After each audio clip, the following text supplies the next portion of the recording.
Hello everyone, आज हम लोग देखने वाले हैं क्लास 12th का ऑल इम्पोर्टेंट ग्राफ। इसमें चैप्टर 1 से लेकर लास्ट तक का जितना भी इम्पोर्टेंट ग्राफ था, सारे ग्राफ को कवर किया गया है।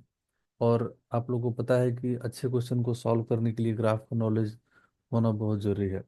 और इस वीडियो को लास्ट तक देखने के बाद आप लोग को पता चलेगा कि बहुत सारा क्वेश्चन डायरेक्टली यहीं से आया है एग्जाम में।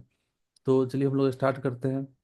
तो देखिए, सबसे पहले हम लोग का टॉपिक है इलेक्ट्रिक चार्जेज एंड फील्ड, जो कि सबसे पहला हम लोग का एक्सप्रेशन कूलम्ब्स लॉ का फॉर्मूला पता होगा आप लोग को। चार्जेस के बीच में फोर्स, सपोज दो चार्ज है Q1 Q2 आर सेपरेशन पर, तो फोर्स आता है K Q1 Q2/r²। तो यहाँ पर हम लोग देख सकते हैं फोर्स है इन्वर्सली प्रोपोर्शनल टू r²। तो अगर हम लोग वाई एक्सिस पर फोर्स लेते हैं और एक्स एक्सिस पर डिस्टेंस को लेंगे, तो यहाँ पर इन्वर्सली प्रोपोर्शनल मीन्स डिक्रीजिंग एक ग्राफ इस टाइप का आएगा।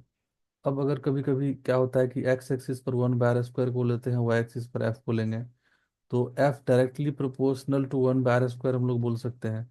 तो उस केस में यहाँ पर जो ग्राफ होगा वो स्ट्रेट लाइन हो जाएगा। नेक्स्ट हम लोग का है electric field due to point charge. अगर कोई पॉइंट चार्ज क्यू है और उससे आर डिस्टेंस पर इलेक्ट्रिक फील्ड फाइंड करेंगे, तो वो आता है K Q r²। तो यहाँ पर अगेन हम देख सकते हैं क्या, ई इन्वर्सली प्रोपोर्शनल r² का है। तो ई आर ग्राफ जो हो जाएगा, अगेन ये डिक्रीजिंग ग्राफ हो जाएगा, इधर वाला जो दिख रहा है। नेक्स्ट हम लोग का electric field due to infinite line charge. इसका फॉर्मूला होता है E = λ/2πε0r। हम लोग यहाँ से देख सकते हैं ई जो है इन्वर्सली प्रोपोर्शनल आर का है। So E R graph again decreasing हो जाएगा। और नेक्स्ट हम लोग का है electric field due to charge solid sphere और स्फेरिकल सेल। यहाँ पर हम लोग जो ले रहे हैं सॉलिड स्फीयर, वो कंडक्टिंग है, याद रखना है। या फिर आप स्फेरिकल सेल का भी देख सकते हैं, ऐसा ही एक्सप्रेशन आएगा। और ग्राफ भी सी सेम, दोनों का सेम होता है। तो इलेक्ट्रिक फील्ड का ये एक्सप्रेशन जो कि होता है सॉलिड कंडक्टिंग चार्ज स्फीयर का या फिर स्फेरिकल सेल का, इन दोनों का सेम ही आता है। सरफेस के अंदर जीरो होता है, सरफेस पर होता है Q/4πε0r²। एंड आउटसाइड में होता है Q/4πε0 स्मॉल आर क्या है, सेंटर से डिस्टेंस किसी भी पॉइंट का। तो इनसाइड में जीरो है यहाँ पर, तो देखिए इधर ग्राफ में कुछ आया ही नहीं। उसके बाद सडनली सरफेस पर Q/4πε0r² आया, ये वैल्यू है। उसके बाद देन अगेन क्या है, आफ्टर आउटसाइड द सरफेस, यहाँ पर ई हो जाता है इनवर्सली प्रोपोर्शनल r²। तो small r greater than R के लिए जो ग्राफ हो जाएगा, अगेन वो डिक्रीजिंग हो जाएगा इधर से। तो नेक्स्ट हम लोग का है electric field due to charge circular ring. तो सर्कुलर रिंग का इलेक्ट्रिक फील्ड का फॉर्मूला पता होगा आप लोग को। ई होता है K Q/r² plus x² to the power 3/2। X है एनी पॉइंट का डिस्टेंस एक्सिस पर रिंग का। तो उसका जो ग्राफ आ जाएगा, तो अगर हम लोग इधर राइट साइड को पॉजिटिव लेते हैं इस साइड को, तो ये साइड ऑटोमेटिक निगेटिव हो जाएगा। तो इस साइड में इलेक्ट्रिक फील्ड का डायरेक्शन हो जाएगा ये डायरेक्शन में, और इधर हो जाएगा अपोजिट डायरेक्शन में। तो इसीलिए इसका जो इलेक्ट्रिक फील्ड होगा, एक साइड में ऊपर जाएगा पॉजिटिव में और दूसरे साइड में यहाँ पर निगेटिव में, बिकॉज डायरेक्शन अपोजिट है। और r=स्मॉल r=, या हम लोग बोल सकते हैं एक्स, यहाँ पर आर क्या है, एक्स है। आप इसको एक्स भी बोल सकते हैं, चलेगा। तो x =r/√2 एंड -r/√2 पर जो इलेक्ट्रिक फील्ड हो जाता है वो मैक्सिमम हो जाता है। वो कैसे आता है, इसका डेरिवेटिव लेकर के, वो आगे हम इसको एक्सप्लेन अच्छे से करेंगे। एक और स्पेशल वीडियो आएगा जो फॉर्मूला का, वहाँ पर इसको डिस्कस किया जाएगा। तो ये है electric field due to charge circular ring का ग्राफ। ग्राफ ऊपर रहेगा और फिर इधर नीचे रहेगा, बिकॉज इलेक्ट्रिक फील्ड का डायरेक्शन चेंज हो जा रहा है। तो नेक्स्ट हम लोग का electric field due to plane sheet of charge. तो अगर नॉन कंडक्टिंग शीट रहेगा, तो उसके लिए हम लोग को पता है इलेक्ट्रिक फील्ड का एक्सप्रेशन होता है σ/2ε0। सिग्मा है इसका सरफेस चार्ज डेंसिटी। तो और कंडक्टिंग रहेगा तो उसके लिए हो जाएगा σ/ε0। तो दोनों केस में क्या है, ये एक्चुअली जो हम लोग का सीट है, ये इनफाइनाइट सीट है। यहाँ पर इसका जो है इनफाइनाइटली एक्सटेंडेड है ऑल डायरेक्शन में। तो तभी ये फॉर्मूला आएगा σ/2ε0। ये भी इनफाइनाइट सीट ही हम लोग एज्यूम करते हैं, या कुछ भी मेंशन एग्जाम में नहीं है क्वेश्चन में, तो हम लोग उसको इनफाइनाइट सीट जनरली लेते हैं ऑल डायरेक्शन में। तो इलेक्ट्रिक फील्ड का वैल्यू कांस्टेंट आता है दोनों केस में, σ/2ε0। यहाँ पर नॉन कंडक्टिंग के लिए हम लोग इसको प्लेन सीट ऑफ चार्ज भी बोलते हैं। नॉन कंडक्टिंग का ही नाम है प्लेन सीट ऑफ चार्ज। और कंडक्टिंग रहेगा यहाँ पर से कंडक्टिंग सीट को भी बोल सकता है, उसका वैल्यू आता है σ/ε0।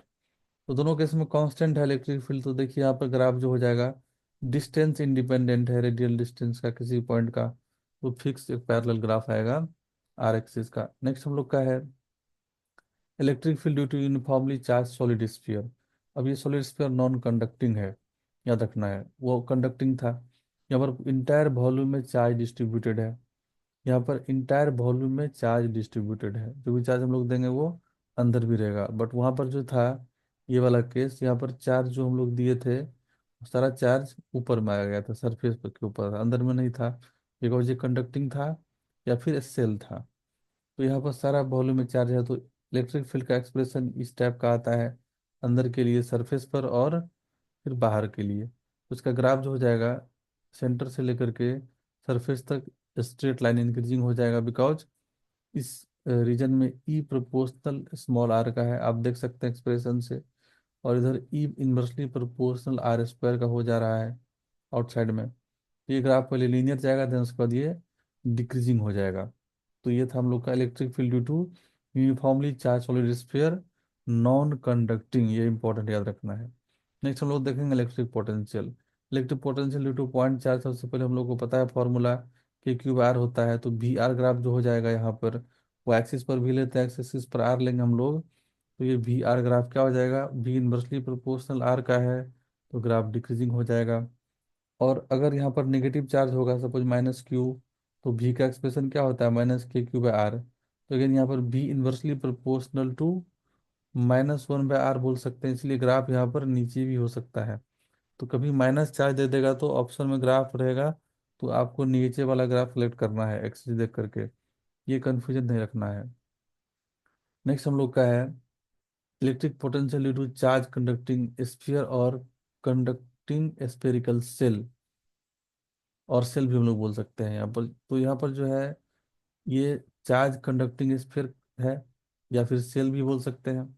तो अंदर सेंटर से लेकर के सरफेस तक पोटेंशियल कांस्टेंट रहता है, उसके बाद पोटेंशियल यहाँ पर डिक्रीजिंग हो जाता है। तो देखिए r less than equal to R के लिए पोटेंशियल कांस्टेंट है के क्यू बाय आर, और आउटसाइड के लिए है k q by small are. तो इस रीजन में भी इन्वर्सली प्रोपोर्शनल आर का हो जाएगा, और यहाँ पर कांस्टेंट रहेगा।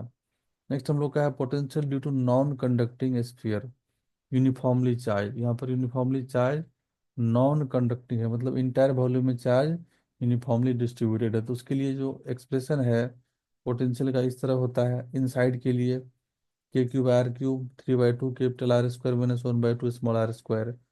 सरफेस पर आ जाता है जब स्मॉल आर का वैल्यू हम लोग का कैपिटल आर हो जाएगा, तो ये वैल्यू आ जाएगा, और आउटसाइड के लिए हम लोग का के क्यूब आर हो जाएगा। तो देखिए इसका ग्राफ कुछ इस टाइप का आएगा, भी आर ग्राफ, वाई एक्सिस पर भी एक्स एक्सिस पर अगर हम लोग आर को लेंगे तो पहले यहाँ पर डाउनवर्ड कनकेव होगा, और वो पैराबोलिक शेप का होगा, डाउनवर्ड कनकेव याद रखना इंपॉर्टेंट है, पार्टी एग्जाम में पूछा है कभी कभी। और उसके बाद जब सरफेस को हम लोग क्रॉस करेंगे आगे जाएंगे, तो हाइपरबोलिक हो जाएगा ग्राफ का नेचर, ऊपर की तरफ हो जाएगा अपवार्ड कनकेव, और यहाँ पर था डाउनवर्ड कनकेव, तो इसको पैराबोलिक, इसको हाइपरबोलिक बोलते हैं हम लोग। नेक्स्ट हम लोग का है potential due to charge circular ring at any point on its axis. तो चार्ज सर्कुलर रिंग के लिए हम लोग देखने वाले हैं, तो ये चार्ज सर्कुलर रिंग है, पोटेंशियल है, तो अगर पॉजिटिव चार्ज लेंगे तो ऑलवेज पोटेंशियल पॉजिटिव ही आएगा। तो भी हम लोग यहाँ पर दिखाए और आर यहाँ पर दिखाए। तो सबसे पहले हम लोग को देखना है कि अब सेंटर जो होगा यहाँ पर डिस्टेंस सबसे कम हो जाता है, इस एक्सप्रेशन में देख सकते हैं आप, एक्स का वैल्यू 0 हो जाएगा, तो यहाँ पर सेंटर पर पोटेंशियल मैक्सिमम होगा। जैसे जैसे हम लोग इन्फिनिटी को जाएंगे तो पोटेंशियल डिक्रीज करते जाएगा, इधर भी और इस साइड में भी। तो ये साइड में भी पोटेंशियल डिक्रीज करेगा, और ये साइड में पोटेंशियल डिक्रीज करेगा, मैक्सिमम होगा सेंटर पर। तो यहाँ पर ग्राफ का पीक मिला है हम लोग को सेंटर पर, मीन्स ओरिजिन पर। नेक्स्ट हम लोग का टॉपिक है करंट इलेक्ट्रिसिटी। तो यहाँ पर देखिए V I characteristic of ohmic conductor. अगर आई और भी इधर हम लोग लेते हैं, और ये एंगल थीटा है, आई वाले एक्सिस से एंगल थीटा रहेगा, याद रखना है। और यहाँ पर भी आई वाले एक्सिस से हम लोग एंगल थीटा लिए, तो टेन थीटा जो हो जाता है वो ग्राफ का स्लोप हो जाता है वी आई ग्राफ का ओमिक कंडक्टर के लिए, और उसी को बोलते हैं हम लोग रेजिस्टेंस। तो वी आई ग्राफ का स्लोप दे देता है रेजिस्टेंस। यहाँ पर थीटा एंगल है आई एक्सिस से, याद रखना है, ऑलवेज थीटा एंगल लेना है आई एक्सिस से। अब देखिए आई भी ग्राफ है, और यहाँ पर रेजिस्टेंस R1 R2 है, कौन सा बड़ा होगा। तो ये कभी कभी बहुत बार पूछा है एग्जाम में, डायरेक्ट क्वेश्चन ऐसा आता है। R1 R2 दे देगा। तो याद रखना है, ये जो इसका स्लोप होता है वो रेजिस्टेंस देता है। कौन सा रेजिस्टेंस ज्यादा होगा? जिसका स्लोप ज्यादा होगा, तो स्लोप इसका ज्यादा है R2 का। तो ट्रिक क्या है, जो वाला लाइन भी एक्सिस की तरफ रहेगा उसका रेजिस्टेंस ज्यादा होगा, और जो वाला आई की तरफ रहेगा उसका कम होगा। तो इसलिए R2 > R1। यहाँ पर अगेन हम लोग का VI ग्राफ है। अब यहाँ पर V एक्सिस है, यहाँ पर I एक्सिस है। तो अब यहाँ पर अगेन R1 क्या है, V की तरफ है, तो R1 यहाँ पर बड़ा हो जाएगा R2 से। तो एक्सिस चेंज करने से कंफ्यूज नहीं करना है। जो पोटेंशियल की तरफ रहेगा उसका रेजिस्टेंस ज़्यादा होगा। नेक्स्ट हम लोग का है IV ग्राफ। दो टेम्परेचर दे दिया है T1 T2। कौन बड़ा होगा T1 T2 में से, ये आपको पूछ देगा। तो अगेन हमको पता है टेम्परेचर जो होता है कंडक्टर का, वो ओमी कंडक्टर का इंक्रीज करता है with increase in temperature. Sorry, resistance increase करता है विथ इंक्रीज इन टेम्परेचर। तो ज़्यादा रेजिस्टेंस मतलब ज़्यादा टेम्परेचर।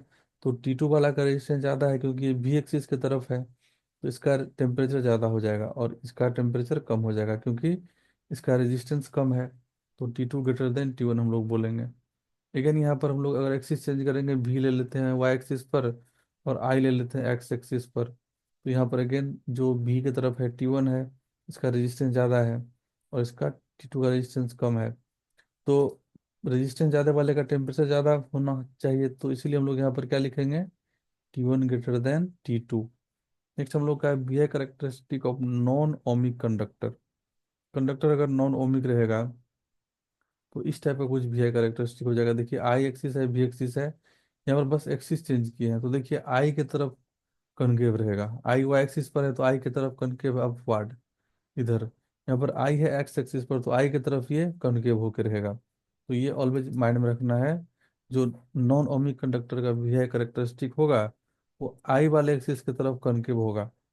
नेक्स्ट हम लोग का है V I characteristic of GaAs। ये हम लोग का बहुत इंपॉर्टेंट है, गैलियम आर्सेनाइड। इसका बहुत जब बार पूछा भी है प्रीवियस ईयर, अगर आप देखेंगे या फिर इंट्रेंस में भी देखेंगे, तो ये बहुत ही स्पेशल ग्राफ है। तो इसका वी आई करेक्टरिस्टिक कुछ ऐसे हो जाता है, पहले यहाँ से ग्राफ लीनियर आएगा, फिर उसके बाद यहाँ पर नॉन लीनियर, यहाँ पर इंक्रीजिंग होगा, फिर नॉन लीनियर डिक्रीजिंग हो जाएगा, फिर यहाँ से इंक्रीजिंग होगा। तो ये लीनियर रीजन जो है O से A तक, यहाँ पर ओम्स लॉ अप्लीकेबल हो जाता है क्योंकि लीनियर है। ए से बी तक नॉन लीनियर है, रीजन यहाँ पर ओम्स लॉ अप्लीकेबल नहीं होता है ए से बी तक। बट पॉजिटिव रेजिस्टेंस होता है क्योंकि स्लोप पॉजिटिव होता है यहाँ पर। और यहाँ पर जो है निगेटिव रेजिस्टेंस रीजन बोलते हैं हम लोग यहाँ पर, बिकॉज यहाँ पर स्लोप हो जाता है निगेटिव। तो ये हम लोग का था behaviour characteristic of GaAs। And variation of resistivity with temperature. Resistivity का टेम्परेचर के साथ कैसा वेरिएशन होगा, सेमीकंडक्टर के लिए डिक्रीजिंग होगा। सिलिकॉन एक सेमीकंडक्टर है या जर्मेनियम, तो इसके लिए डिक्रीजिंग हो जाएगा, यहाँ पर देख लीजिए। और अगर ये कंडक्टर रहेगा लाइक कॉपर, उसके लिए ये इंक्रीजिंग हो जाएगा रेजिस्टिविटी। और रेजिस्टिविटी इसका, रेजिस्टिविटी ये जो इंक्रीजिंग ग्राफ होगा, ये कनकेव होगा रेजिस्टिविटी एक्सिस की तरफ, याद रखना कंडक्टर के लिए। और सेमीकंडक्टर के लिए रेक्टेंगुलर हाइपरबोला के तरह डिक्रीजिंग वाला टाइप का हो जाएगा। तो ये ग्राफ भी बहुत बार डायरेक्ट पूछा है एग्जाम में। सेमीकंडक्टर का अलग से, कंडक्टर का अलग से। कंडक्टर में बेस्ट एग्जांपल आप कॉपर का ले सकते हैं। नेक्स्ट हम लोग का है ग्राफ ऑफ फोर सेल या बैटरी। तो अगर ये एक सपोज हम लोग का सेल है, इसका EMF E है, इंटरनल रेजिस्टेंस R है, और टर्मिनल वोल्टेज V है, और एक हम लोग वेरिएबल रेजिस्टेंस R कनेक्ट कर दिए सेल के क्रॉस, तो क्या होगा इसका ग्राफ। तो दो ग्राफ इसमें बहुत पॉपुलर है, टर्मिनल वोल्टेज वर्सेस रेजिस्टेंस, ये वाला एक्सटर्नल रेजिस्टेंस R। तो वो जो ग्राफ आएगा कुछ इस तरह से इंक्रीजिंग होगा, और वो आर की तरफ कॉन्केव होगा, ऐसे आर एक्सिस की तरफ वो कॉन्केव होगा।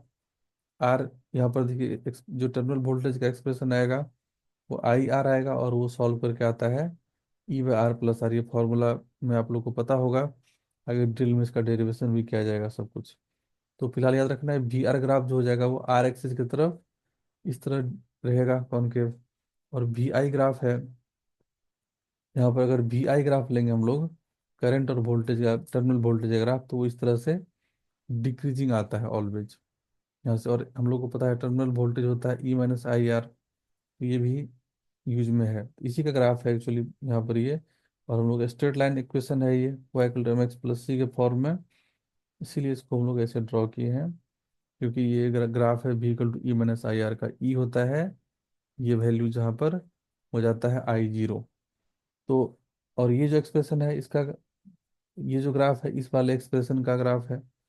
तो नेक्स्ट हम लोग का है variation of resistance of conductor with diameter. तो रेजिस्टेंस और डायमीटर का जो ग्राफ होगा, डायमीटर इंक्रीज करेगा तो रेजिस्टेंस डिक्रीज करेगा, ये बहुत इंपॉर्टेंट है। बिकॉज रेजिस्टेंस होता है हम लोग का फॉर्मूला में क्या, रो एल बाय एरिया, और एरिया होता है पाई डी स्क्वायर। तो resistance inversely proportional to square of diameter, तो लोग बोल सकते हैं R inversely proportional to d square. और रेजिस्टिविटी और लेंथ अगर हम लोग कांस्टेंट रखते हैं तो। नेक्स्ट है variation of resistance with temperature for metallic conductor. Metallic conductor के लिए कुछ इस तरह से ऊपर से स्टार्ट होगा रेजिस्टेंस एक्सिस, और यहाँ पर टेम्परेचर है, स्ट्रेट जाएगा। तो ये था।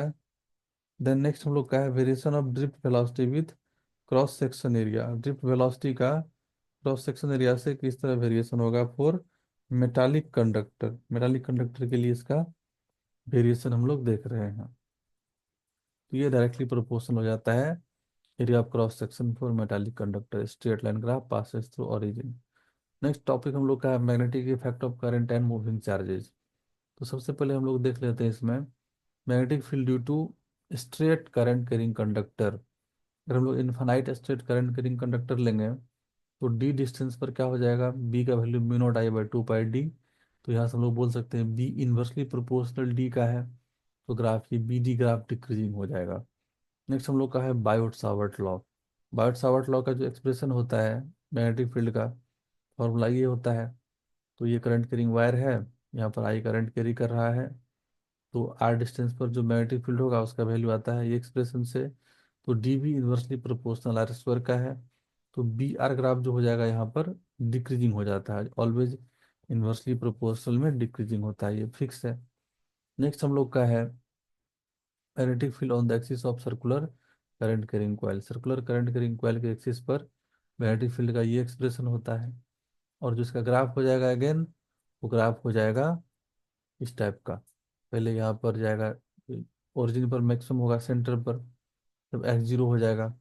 और उसके बाद फिर इधर डिक्रीजिंग है, इधर भी डिक्रीजिंग होगा, जब हो जाएगा सर्कुलर करंट कैरिंग कॉइल का। बहुत इंपॉर्टेंट है, याद रखिएगा, एग्जाम में आता है बहुत ही। देन ये बहुत पॉपुलर ग्राफ है, ये तो बड़ा बड़ा एग्जाम में भी पूछा है। इवन यूपीएससी ये सब एग्जाम में भी इसका ग्राफ आया है। आईईएस ये सब एग्जाम में आप देखेंगे प्रीवियस ईयर में तो ये ग्राफ आया है, और जे एडवांस में भी आया है, बहुत सारा एग्जाम में आया है। The magnetic field due to a cylindrical wire, और सीबीएसई का सैंपल पेपर में बहुत घूमता है आजकल। और भी स्टेट बोर्ड, जो भी आप लोग स्टेट बोर्ड से हैं या जो भी बोर्ड से हैं, तो ये सबसे इंपॉर्टेंट ग्राफ है मूविंग चार्जेस एंड मैग्नेटिज्म का, ये वाला magnetic field due to a cylindrical wire. तो इसका एक्सप्रेशन जो होता है हम लिख दिए यहाँ पर। अंदर में ये होता है वैल्यू, सरफेस पर ये वैल्यू होता है, और आउटसाइड ये वैल्यू होता है। तो जीरो से मतलब सेंटर से लेकर के एक्सिस से लेकर के सरफेस तक डायरेक्टली प्रोपोर्शनल होता है सरफेस पर मैक्सिमम। देन उसके बाद यहाँ पर अगेन इन्वर्सली प्रोपोर्शनल हो जाता है, देख सकते हैं यहाँ पर बी इन्वर्सली प्रोपोर्शनल आ रहा है, तो डिक्रीजिंग हो जाएगा। Again magnetic field due to hollow cylinder, ये था सॉलिड सिलेंडर, याद रखना है, ये देखिए सॉलिड सिलेंडर है। और ये वाला हम लोग का ले रहे हैं हॉलो सिलेंडर। मीन्स सिर्फ एक हॉलो सिलेंडर है, मतलब अंदर में कुछ नहीं है। जो करंट जाएगा सरफेस पर जाएगा, तो अंदर में कोई मैग्नेटिक फील्ड नहीं होगा उसका। सरफेस पर उसका मैग्नेटिक फील्ड हो जाएगा mu naught I by two pi A, और बाहर में हो जाएगा mu naught I by two pi R. तो ये बहुत इंपॉर्टेंट है, ये सिलेंडर हॉलो है। हॉलो सिलेंडर के लिए ग्राफ जो होगा, अंदर में मैग्नेटिक फील्ड जीरो, सरफेस पर मैक्सिमम, एंड बाहर में आउटसाइड में decreasing, B inversely proportional R का। नेक्स्ट हम लोग का है magnetic field due to a solenoid. तो हम लोग का अगर सोलेनोइड फाइनाइट लेंथ का रहेगा तो अंदर में जो होगा कांस्टेंट रहेगा बी का वैल्यू। और अगर हम लोग एज की तरफ जाएंगे तो वहाँ पर से डिक्रीजिंग हो जाता है इस तरह टाइप का, और वो वैल्यू हो जाता है एज पर। पूरा एज पर हम लोग जाएंगे तो एंड पर जाएंगे, एंड ऑफ सोलेनोइड पर जाएंगे तो वो हो जाता है जो सेंटर पर होता है उसका हाफ। तो ये बहुत इंपॉर्टेंट है, और ग्राफ इसका कुछ इस टाइप का होता है, इस शेप का, टी शेप का लग रहा है। तो ये एंड पर हो जाता है, हाफ हो जाता है सेंटर का मैग्नेटिक फील्ड का। ग्राफ ऐसे डिक्रीजिंग हो जाता है, फिर यहाँ पर ऐसे जाकर के एक्सिस को पैरेलल जाएगा इन्फिनिटी पर, ये भी इन्फिनिटी पर जाएंगे तो एक्सिस का पैरेलल ऐसे आएगा। तो फिलहाल हम लोग इसको यहाँ तक ही स्टडी करते हैं, एग्जाम में भी और कहीं पर भी देखिएगा तो आपको ऐसा ही ग्राफ दिखेगा। नेक्स्ट क्वेश्चन, नेक्स्ट हम लोग का है यहाँ पर मैग्नेटिज्म एंड मैटर टॉपिक। तो susceptibility versus temperature for diamagnetic substance. तो डायमेटिक सब्सटेंस का ससेप्टिबिलिटी काफ़ी स्मॉल होता है और निगेटिव होता है, और ये कांस्टेंट होता है, टेम्परेचर इंडिपेंडेंट होता है। तो ये हम लोग को याद रखना है। Then I H curve for diamagnetic substance. I क्या है? Intensity of magnetisation. एच है मैग्नेटिक फील्ड स्ट्रेंथ। तो उसका यहाँ पर से आई और माइनस एच यहाँ पर कुछ इस टाइप का ग्राफ हो जाएगा निगेटिव वाले में। तो ये भी बहुत इंपॉर्टेंट है। नेक्स्ट हम लोग का है X M versus T curve for paramagnetic substance. Paramagnetic मतलब तो सब्सटेंस क्यूरी लॉ को ओबे करेगा, means magnetic susceptibility inversely proportional हो जाएगा टेम्परेचर का। तो यहाँ पर से एक्स एम हम लोग का है वो एक्सिस पर, और यहाँ पर है टी। तो X M versus T graph जो हो जाएगा inversely proportional decreasing, means rectangular है parabola. I H curve for paramagnetic substance.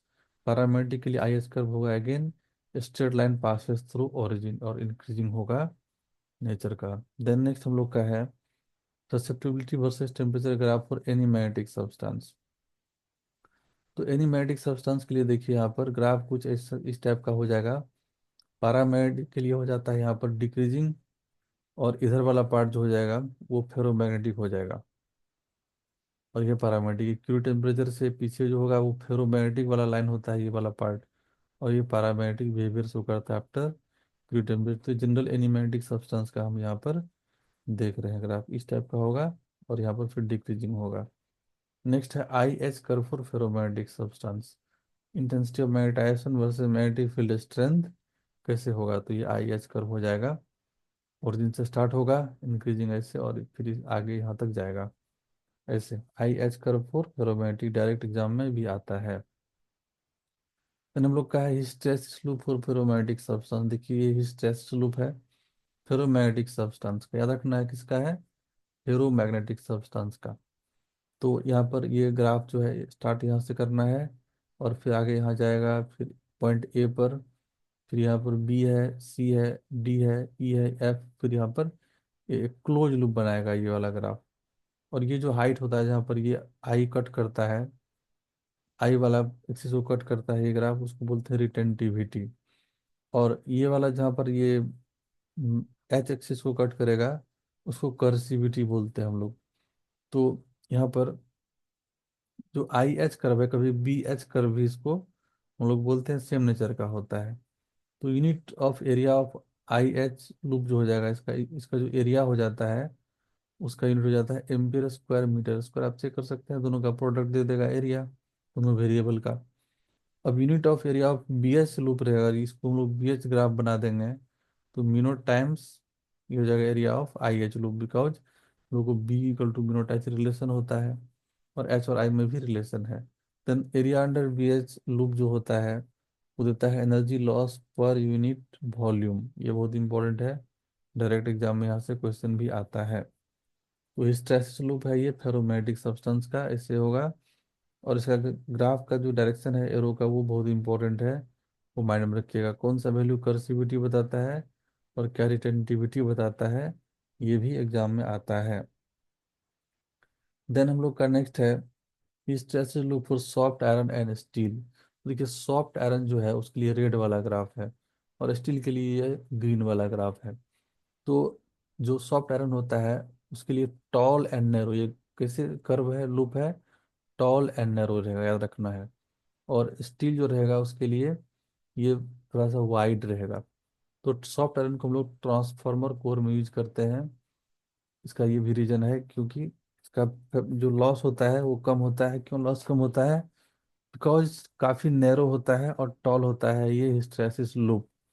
तो हिस्टैरिसीस लॉस कम हो गया पर यूनिट वॉल्यूम, तो इसलिए ये ज़्यादा इफिशियंट होता है soft iron core transformer core में यूज करने के लिए। आगे हम डिटेल में बताएंगे इसको आप लोग को, फिलहाल इसको यहाँ ऐसे ही याद रखना है। सॉफ्ट आयरन के लिए पतला वाला रहेगा, स्टील के लिए मोटा वाला, मतलब ज़्यादा वाइडर ग्राफ रहेगा। Then magnetic moment versus temperature, ये बहुत पॉपुलर ग्राफ है, डायरेक्ट एग्जाम में आता भी है। तो इस टाइप का होगा magnetic moment versus temperature decreasing और यहाँ पर टेम जीरो हो जाएगा, यहाँ पर भी टेम्परेचर जीरो, यहाँ पर magnetic moment zero. Then mu R versus S graph for ferromagnetic, ये भी डायरेक्ट एग्जाम में आया हुआ है ऐसा क्वेश्चन। तो म्यू आर रिलेटिव परमेबिलिटी है, और ऐसे हम लोग का अगेन मैग्नेटिक फील्ड स्ट्रेंथ बोलते हैं हम लोग उसको। तो ये ग्राफ ऐसे जाएगा, पीक पर जाएगा, फिर यहाँ पर डिक्रीजिंग हो जाएगा। Then magnetic susceptibility with temperature for ferromagnetic substance. तो फेरोमैग्नेटिक सब्सटेंस जो है क्यूरी बेस लॉ को ओबे करता है, उसका जो मैग्नेटिक ससेप्टिबिलिटी इस तरह से टेम्परेचर से वही करता है, C by T minus T C. T C को बोलते हैं क्यूरी टेम्परेचर, सी है क्यूरी कांस्टेंट, एक्स एम हम लोग का है मैग्नेटिक ससेप्टिबिलिटी। तो ग्राफ इसका ऐसे डिक्रीजिंग हो जाएगा। नेक्स्ट हम लोग का है I H graph for ferromagnetic substance, intensity of magnetisation versus H graph. कभी कभी एग्जाम में ऐसे भी रहता है, देखिए हम लोग अभी जस्ट देखे थे ग्राफ की, यहाँ से गया था उस इस टाइप का था, बट कभी कभी आपको एग्जाम में ऐसे ग्राफ भी दे देगा, तो उसको भी आप टिक कर सकते हैं। अगर ऑप्शन में ऐसा रहा तो वो सही होगा। यहाँ पर था हम लोग का आई एच का ग्राफ कुछ इस टाइप का था, देखिए यहाँ पर ये वाला ग्राफ, बट कभी कभी एग्जाम में ऐसा भी दे देता है। ये भी सही है, एग्जाम में डायरेक्ट आया हुआ है, इसलिए इसको हम यहाँ पर हाईलाइट करके और यहाँ पर अटैच किए हैं। नेक्स्ट हम लोग का है अल्टरनेटिंग करंट। इलेक्ट्रोमैग्नेटिक इंडक्शन में कोई ऐसा स्पेशल ग्राफ नहीं होता है, वैसे उसका जो न्यूमेरिकल होता है उसी में ग्राफ बहुत टाइप का होता है, डिपेंड करता है न्यूमेरिकल पर। तो स्टैंडर्ड ग्राफ कोई वहाँ पर फिलहाल याद रखने का जरूरत नहीं है।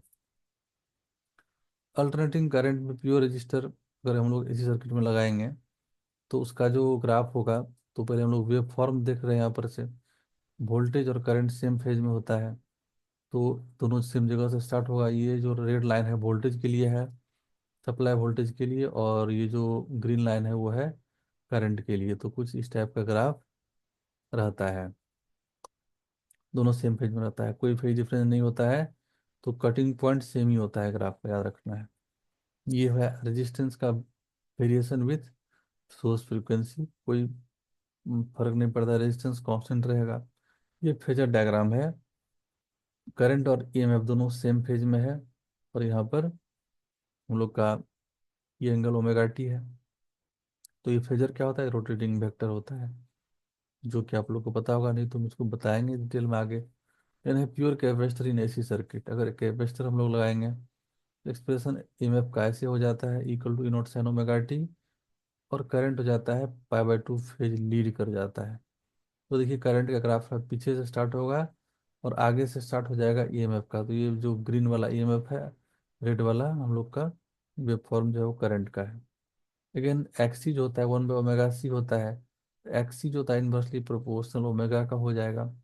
लेकिन देखिए फेजर डायग्राम जो होगा इसका ई नोट और आई में, आई इसका 90 डिग्री से लीड करेगा, तो ये लीडिंग सेंस होता है एंटी क्लॉकवाइज, याद रखना है। तो आई रहेगा एंटी क्लॉकवाइज में, ए हेड रहेगा 90 डिग्री मतलब पाई बाय टू रेडियन, और ई नोट जो है ये वाला वो 90 डिग्री लैग कर रहा है, मतलब पीछे रहेगा क्लॉकवाइज सेंस में। और ये एंगल हम लोग ओमेगा टी ले लेंगे। अगर ई नोट का एंगल, तो आई का एंगल कितना हो जाएगा, omega T plus pi by two मतलब 90 डिग्री। नेक्स्ट हम लोग का है pure inductor in AC circuit. तो इंडक्टर में अगर हम लोग सप्लाई दिए प्योर इंडक्टर में, suppose equal to E naught sine omega T, तो आई हो जाएगा यहाँ पर I naught sine omega T minus pi by two, मतलब यहाँ पर करंट लैग किया 90 डिग्री से। तो यहाँ पर करंट का ग्राफ कुछ यहाँ इस टाइप का आगे से स्टार्ट होगा, और यहाँ पर ईएमएफ रहेगा, यहाँ पर पीछे रेड ग्राफ ईएमएफ का है और ग्रीन है करंट का, ये omega t axis. Then XL जो होगा डायरेक्टली प्रोपोर्शनल टू, एक्सएल क्या हो जाएगा, ओमेगा एल होता है, सॉरी एक्सी, एक्सएल है यहाँ पर, नोट एक्सी, एक्सएल। तो directly proportional to omega, directly proportional मतलब यहाँ पर straight line passes the origin. लेकिन देखिए यहाँ पर से हम लोग जो ग्राफ ड्रॉ करेंगे फेजर डायग्राम, ये एंगल ओमेगा टी है, तो ये एंगल हम लोग कितना हो जाएगा, omega T minus pi by two हो जाएगा। ये वाला एंगल, टोटल एंगल हम लोग का यहाँ पर से ओमेगा टी है, और ये 90 डिग्री टोटल एंगल यहाँ से यहाँ तक है, तो ये हो जाएगा omega T minus 90 degree pi by to. तो इसलिए करंट का फेज एंगल ऐसे आता है। और हम लोग का ये करंट है, ये वाला फेजर है वोल्टेज का।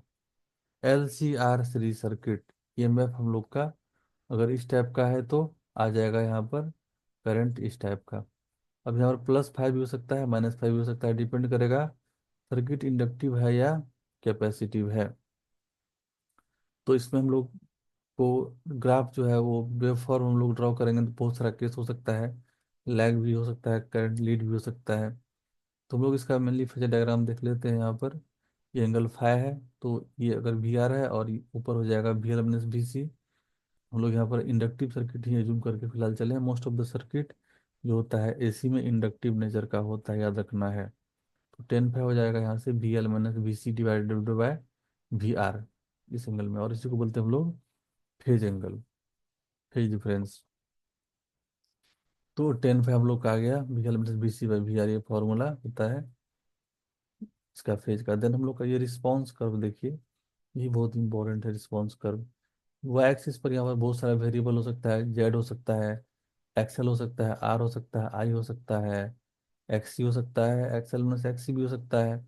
तो सारे ग्राफ को आप देख सकते हैं, जेड है यहाँ पर। तो ये जो फ्रीक्वेंसी होता है रेजोनेंट फ्रीक्वेंसी होता है लॉग, और लॉगरिथमिक एक्सिस लिए यहाँ पर, बिकॉज फ्रीक्वेंसी काफ़ी वेरी करता है, बहुत ज़्यादा वैल्यू तक होता है, इसलिए हम लोग स्केलिंग छोटा करने के लिए लॉग के टर्म में फ्रीक्वेंसी को ले सकते हैं, या फ्रीक्वेंसी नॉर्मल ओमेगा भी ले सकते हैं। तो इम्पीडेंस मिनिमम होता है कहाँ पर, इसका रेजोनेंस फ्रीक्वेंसी पर। करंट मैक्सिमम हो जाता है रेजोनेंस फ्रीक्वेंसी पर, देख लीजिए। और एक्सेल डायरेक्टली प्रोपोर्शनल हो जाता है ओमेगा का। देन यहाँ पर एक्स हो जाता है इन्वर्सली प्रोपोर्शनल, तो ये डिक्रीजिंग वाला है। इसके बाद एक्सेल माइनस एक्स हो जाएगा यहाँ पर नेट इंक्रीजिंग, ऐसे यहाँ पर नेगेटिव रहेगा पहले, फिर रेजोनेंस फ्रीक्वेंसी पर नेट जो हो जाता है एक्सेल माइनस एक्स सी, जीरो हो जाता है, उसके बाद वो पॉजिटिव में जाता है। ये हम लोग का एक्सेल माइनस एक्स सी का रेड वाला ग्राफ है। This is also called response curve of L C R series circuit, Z omega graph for L C R series circuit. तो देखिए जेड जो होता है वो मैक्सिमम होता है कहाँ पर, जब फ्रीक्वेंसी जीरो होता है, और सबसे मिनिमम वैल्यू होता है ओमेगा नॉट पर, रेजोनेंस फ्रीक्वेंसी पर इम्पीडेंस मिनिमम हो जाता है, और उसके बाद फिर से इंक्रीजिंग हो जाता है। और रेजिस्टेंस जो है इसका कांस्टेंट हो जाता है, वो कहीं भी चेंज नहीं करता है, और इक्वल हो जाता है वो इम्पीडेंस का एट रेजोनेंस फ्रीक्वेंसी। तो ये Z omega graph for L C R series circuit.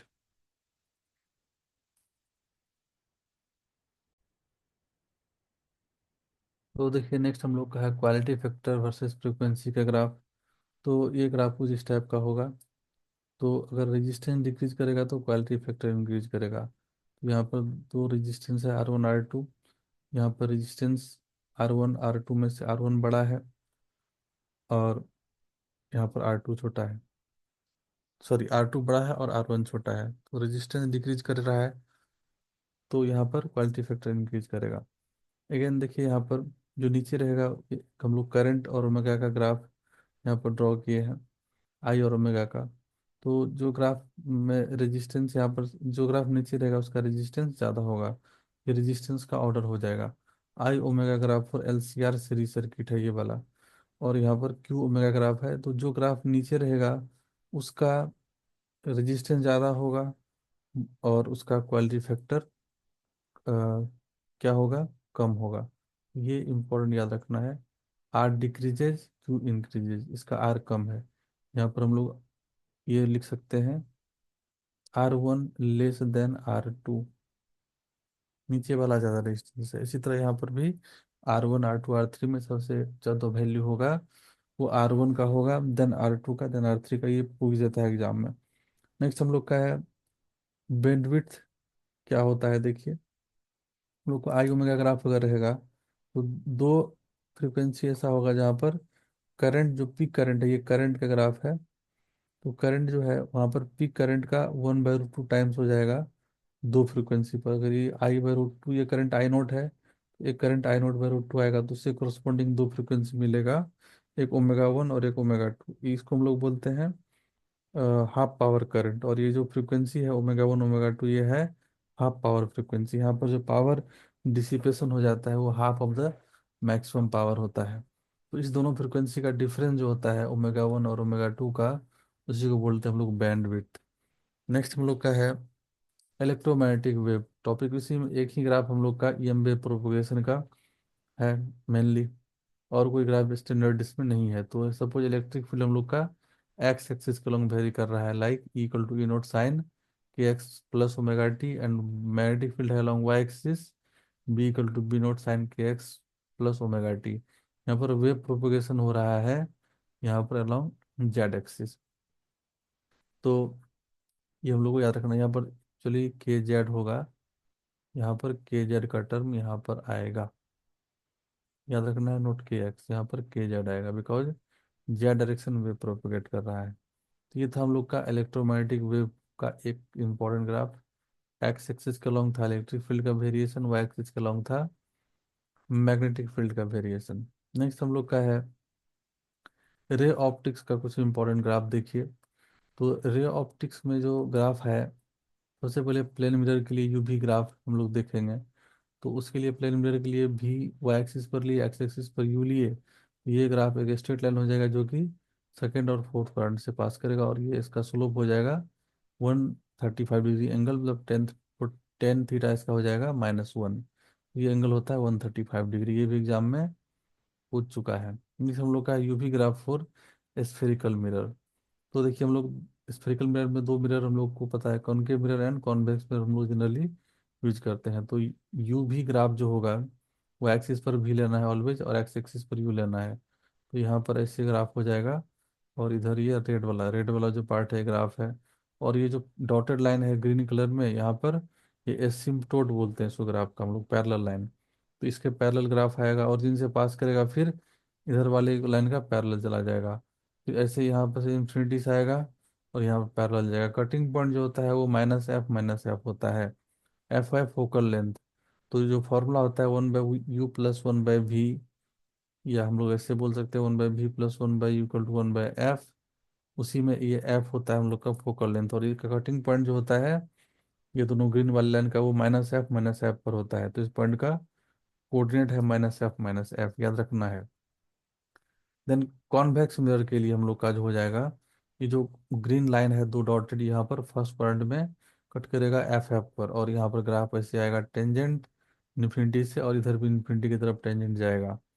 और यहाँ पर भी उस टाइप से ये ग्राफ जो है नीचे में ओरिजिन से पास करेगा, इधर यहाँ पर पैरेलल होकर के आ रहा था, फिर अगेन यहाँ पर इन्फिनिटी पर ये एसिम्पटोट का पैरेलल चला जाएगा, ये जो डॉटेड लाइन है। देन हम लोग का you 1/v versus 1/u graph, और वाई एक्सिस पर हम लोग 1/v ले रहे हैं, एक्स एक्सिस पर 1/u ले रहे हैं। तो ग्राफ इसका स्ट्रेट लाइन हो जाएगा देखिए। और ये कॉन्वेक्स मिरर के लिए है जो फर्स्ट क्वाड्रेंट में ग्राफ है, और ये थर्ड वाले में जो ग्राफ है वो है कॉनकेव मिरर के लिए, ये इंपॉर्टेंट याद रखना है। नेक्स्ट हम लोग का है प्रिज्म का। तो प्रिज्म में angle of incidence versus angle of deviation का जो ग्राफ होता है वो इस तरह से कॉनकेव होता है, अपवर्ड कॉनकेव। और यहाँ पर हम लोग को एक particular value of angle of incidence, जहाँ पर एंगल ऑफ इंसिडेंस और एंगल ऑफ इमर्जेंस सेम होता है, वहाँ पर जो डेविएशन हो जाता है वो मिनिमम हो जाता है। ये ग्राफ डायरेक्ट डायरेक्ट डायरेक्ट पूछता है एग्जाम में, काफ़ी फेमस ग्राफ है ये। नेक्स्ट हम लोग का है वेव ऑप्टिक्स, उसमें भी हम लोग का दो तीन इंपॉर्टेंट ग्राफ है। सबसे पहले हम लोग का यंग्स डबल स्लिट एक्सपेरिमेंट में इंटेंसिटी वर्सेस पाथ डिफरेंस का जो ग्राफ होगा वो कुछ इस टाइप का होगा, देख रहे हैं आप लोग यहाँ पर, ये इस तरह से होगा।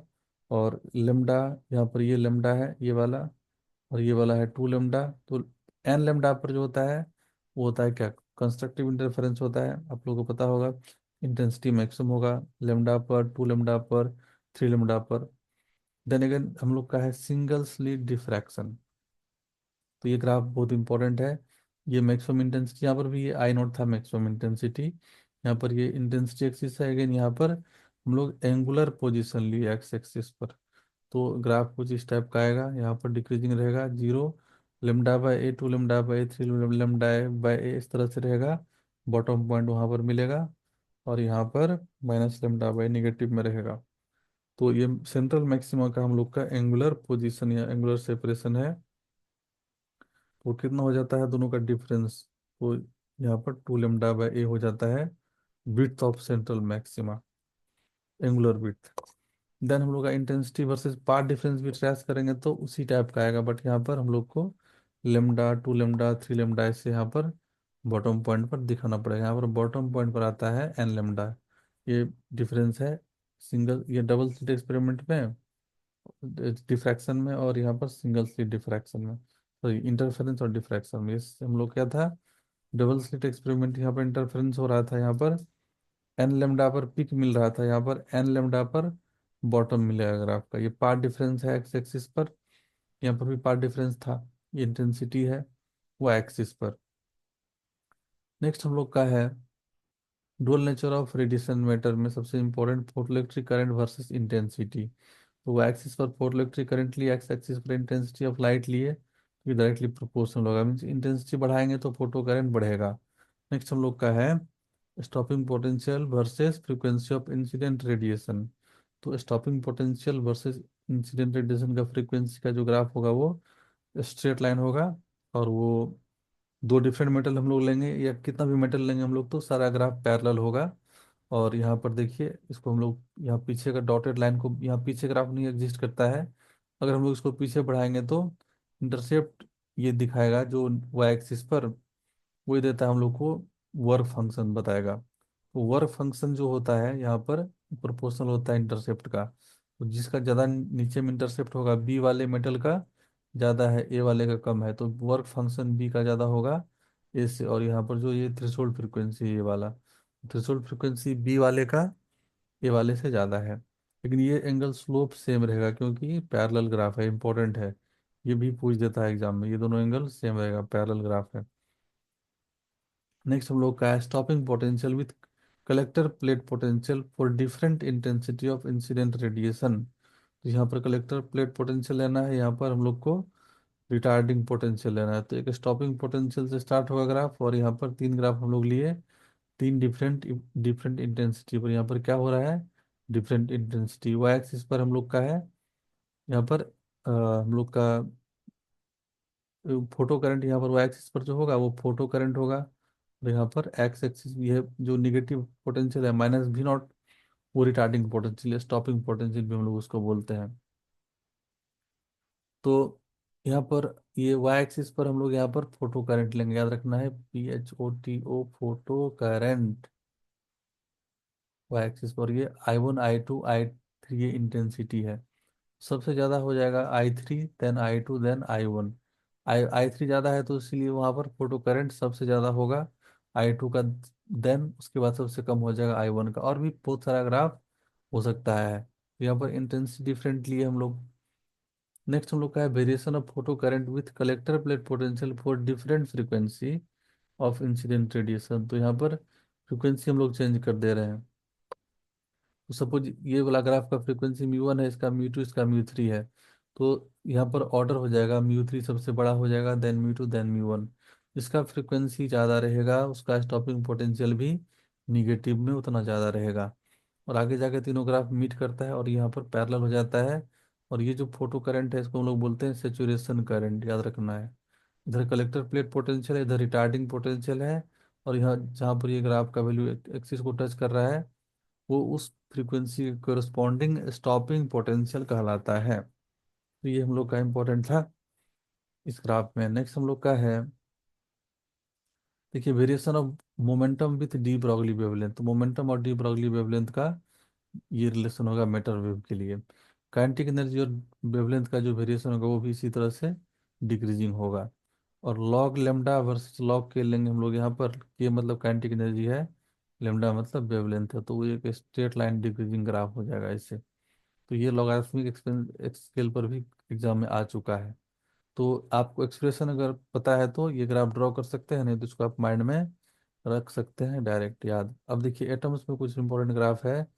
Radius of nth orbit, Bohr's nth Bohr's orbit, तो Rn हो जाता है 0.529 n square per Z angstrom.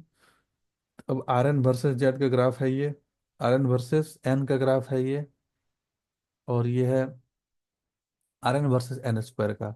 ये डिक्रीजिंग है, ये इंक्रीजिंग है अपवार्ड कनकेव में, और यहाँ पर ये प्रोपोर्शनल एन स्क्वायर का हो जाएगा, तो ये स्ट्रेट लाइन टाइप का है, यहाँ पर जेड कांस्टेंट रखेंगे। अब velocity of electron in nth orbit का एक्सप्रेशन होता है ये वाला, this much 2.2 into 10 power 6 into Z by n metre per second. तो Vn हो जाएगा, Vn वर्सेस जेड ग्राफ हो जाएगा ऐसे स्ट्रेट लाइन, ये सब एग्जाम में बहुत बार आ चुका है। देन Vn और एन का ग्राफ हो जाएगा यहाँ पर डिक्रीजिंग वाला ऐसा, ये रेड वाला जो देख रहे हैं, वेरी इंपॉर्टेंट। नेक्स्ट हम लोग का है Rutherford alpha particle scattering experiment.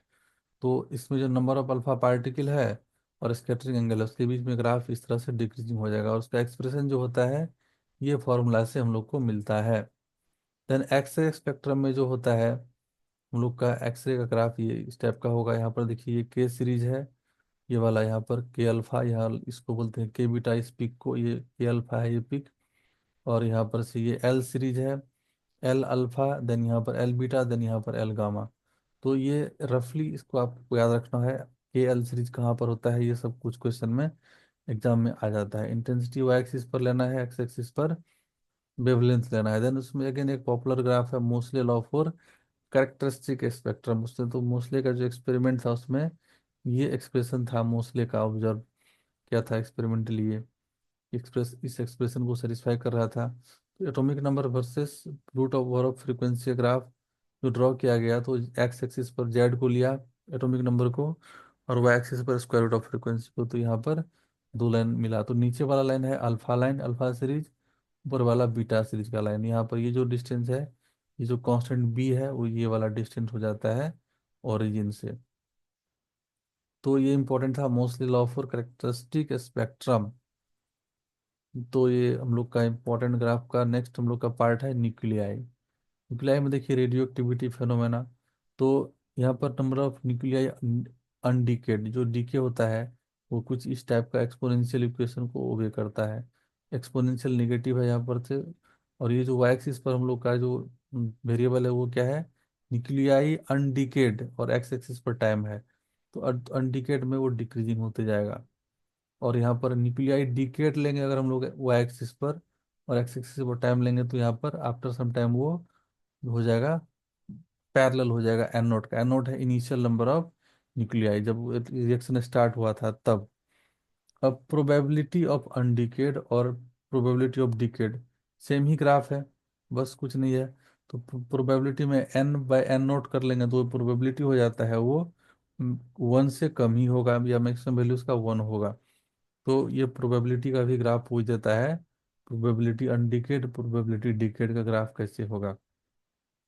And activity of sample versus time, activity हम लोग को बोलते हैं d m minus d n by d t को एक्टिविटी बोलते हैं हम लोग। तो ये आर नोट है एक्टिविटी और टी है टाइम, तो ये ग्राफ भी डिक्रीजिंग हो जाएगा, याद रखना है। अब आर बाई एन अगर हम लोग करेंगे तो पैरेलल हो जाएगा टाइम एक्सिस का। और अगर हम लोग एन और आर का ग्राफ ड्रॉ करेंगे तो ये डिक्रीजिंग हो जाएगा स्ट्रेट इस तरह से। कुछ आर है रेट ऑफ डिसइंटीग्रेशन, या हम लोग इसको एक्टिविटी भी बोलते हैं, एन है नंबर ऑफ न्यूक्लियाई डिकेड, और टी हम लोग का है टाइम।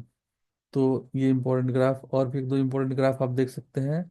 बाइंडिंग एनर्जी पर न्यूक्लियॉन्स वर्सेस मास नंबर, रफली इसको आप याद रखिए। वैसे यहाँ पर बहुत सारा पिक आता है, सारा पेज बनता है, लेकिन एग्जाम में जो आपको आएगा रफ आइडिया से ही काम चलेगा। वो एक्सिस पर लेना है बाइंडिंग एनर्जी पर न्यूक्लियॉन्स, एंड एक्स एक्सिस पर लेना है मास नंबर। इधर वाला पार्ट में फ्यूजन होगा, इधर वाले पार्ट में फ्यूजन होगा, ये वाला इधर वाला पार्ट। तो इस टाइप का ग्राफ होगा। देन हम लोग का सेमीकंडक्टर में देखिए वी आई कैरेक्टरिस्टिक है पी एन जंक्शन डायोड का। यहाँ पर इसको बोलते हैं हम लोग नी वोल्टेज, यहाँ पर फर्स्ट क्वाड्रेंट में, यहाँ जहाँ पर करंट स्टार्ट हो जा रहा है इंक्रीजिंग। और यहाँ पर रिवर्स साइड में जो है उसको रिवर्स बायस कंडीशन बोलते हैं। और ये वाला पार्ट जो फर्स्ट क्वाड्रेंट में है वो फॉरवर्ड बायस वाले मोमेंट को रिप्रेजेंट कर रहा है, इंसिडेंट को। और ये रिवर्स बायस कंडीशन है, ये पीएन जंक्शन हम लोग का है। रिवर्स बायस में एक यहाँ पर हम लोग का ब्रेकडाउन वोल्टेज होता है। उसके बाद क्या होता है कि सडनली करंट जब इंक्रीज करता है नेगेटिव डायरेक्शन में, और वो माइक्रो एम्पेयर के रेंज में होता है, याद रखना है। और फॉरवर्ड बायस में जो होता है मिली एम्पेयर के रेंज में करंट होता है। ये बहुत इंपॉर्टेंट है, यहाँ पर नी वोल्टेज को दिखाना है, जिसको वी के बोलते हैं। 0.7 सिलिकॉन के लिए, 0.3 जर्मेनियम के लिए होता है वी के का वैल्यू। और ये वी जेड है, ये 60 से 80 वोल्ट के बीच में ये ब्रेकडाउन वोल्टेज होता है पीएन जंक्शन डायोड का। हम नीचे लिखे हैं सी प्लेलिस्ट, तो देखिए हम एक स्पेशल वीडियो बनाए हैं पीएन जंक्शन डायोड सेमीकंडक्टर का ग्राफ पर। सेमीकंडक्टर इलेक्ट्रॉनिक्स का सारे ग्राफ को एक साथ हम वीडियो बनाए हैं, उसमें 20-25 ग्राफ है, और इतना मतलब अच्छे से उसको एक्सप्लेन किया गया है। तो हम उसको इस वीडियो में नहीं लाए हैं क्योंकि लेंथी हो जाता है वीडियो।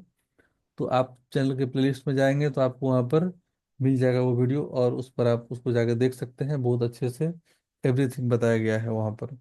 तो ये था ग्राफिकल पार्ट। अगर आप लोग को अच्छा लगा जरूर इसको शेयर कीजिए, और आप मुझे सब्सक्राइब करके सपोर्ट कर सकते हैं। और इसी तरह का कंटेंट रेगुलर आते रहेगा। फॉर्मूला का भी वन शॉट लाएंगे, इंपॉर्टेंट न्यूमेरिकल का सीरीज चल ही रहा है, और कुछ भी बाकी नहीं रहेगा। जेई मेंस एंड एडवांस के लिए मैथमेटिक्स को भी जल्दी से जल्दी लाएंगे, और टाइम मिलेगा तो हम जितना जल्दी होगा हम सब कुछ A to Z अपलोड करते रहेंगे। पर टाइम के क्राइसिस में कुछ बहुत ही कुछ है अपलोड करना जो कि कर नहीं पा रहे हैं। नहीं तो ऐसा ऐसा कंटेंट आपको यहाँ पर मिलेगा जो कि अदर कहीं प्लेस पर आपको इंटरनेट पर नहीं मिलेगा, गारंटी है। तो देखते हैं हम लोग फिर नेक्स्ट वीडियो में कुछ अच्छा चीज़ डिस्कस करेंगे जो कि आप लोग के लिए काफ़ी हेल्पफुल होगा आपका एग्जाम में। मिलते हैं नेक्स्ट वीडियो में।